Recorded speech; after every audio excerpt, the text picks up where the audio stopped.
coincidence that the Adriano guy has the same last name as the Giancarlo guy, you'd be wrong. And kind of an idiot. Because Giancarlo is his freaking dad. It's crazy. Okay, it's not that crazy, but it's pretty cool. And as long as we're on an International Dark Knight fun fact, here's a bonus thing you didn't know.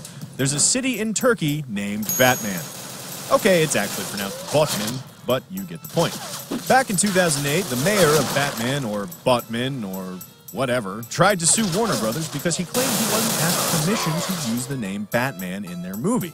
He even went on to say that Warner Brothers and Christopher Nolan were responsible for unsolved murders and a high suicide rate amongst women in Batman, or Botman, or whatever. As you can probably guess, the case was thrown out, which actually restores my faith in the legal system just a little bit. That's it for this episode, but let us know in the comments what you'd like to see us do on the next episode of Things You Didn't Know, unless it's really stupid, like that Batman mayor's lawsuit. Thanks for watching.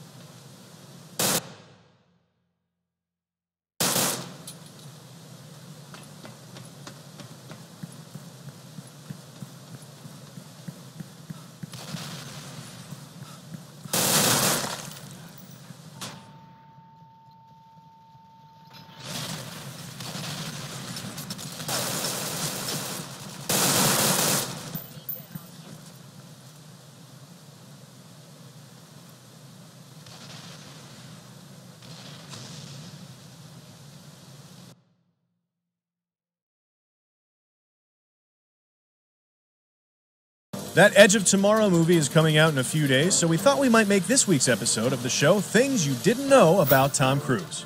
But then we decided that we don't want to get sued.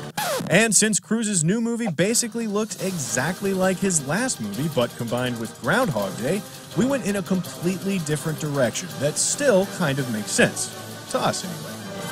Here are 7 things you didn't know about Groundhog Day. Probably. Let's start at the beginning. You may remember the very first scene in the movie with Bill Murray doing the weather on the blue screen. Well, that scene was actually shot months after the rest of the film was already in the can. After wrapping principal photography, director Harold Ramis realized audiences would want to know more about Bill Murray's character and how he wound up in Punxsutawney, Pennsylvania in the first place. Taking it even further, Danny Rubin's original script for Groundhog Day actually had the device of the same day repeating over and over and over already in place without ever explaining it.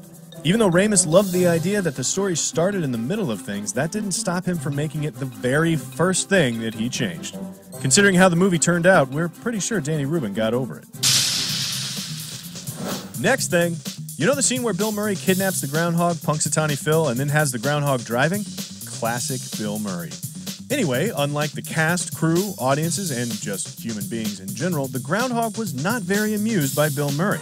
Hey, they're chasing us! Come on, make it fun! In fact, one frame after they cut away from this shot with the groundhog at the wheel, that marmot bit Bill Murray on the finger.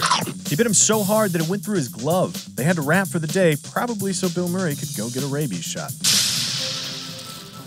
Obviously, the vast majority of Groundhog Day takes place in Punxsutawney, PA. But you probably didn't know that that's not where they actually are. The movie was shot almost entirely in Woodstock, Illinois. The filmmakers wanted a town that was perfect, and the real Punxsutawney, well, it didn't. So Harold Ramis and the producers decided that Woodstock is what Punxsutawney should look like. And even the, Punxsutawneyans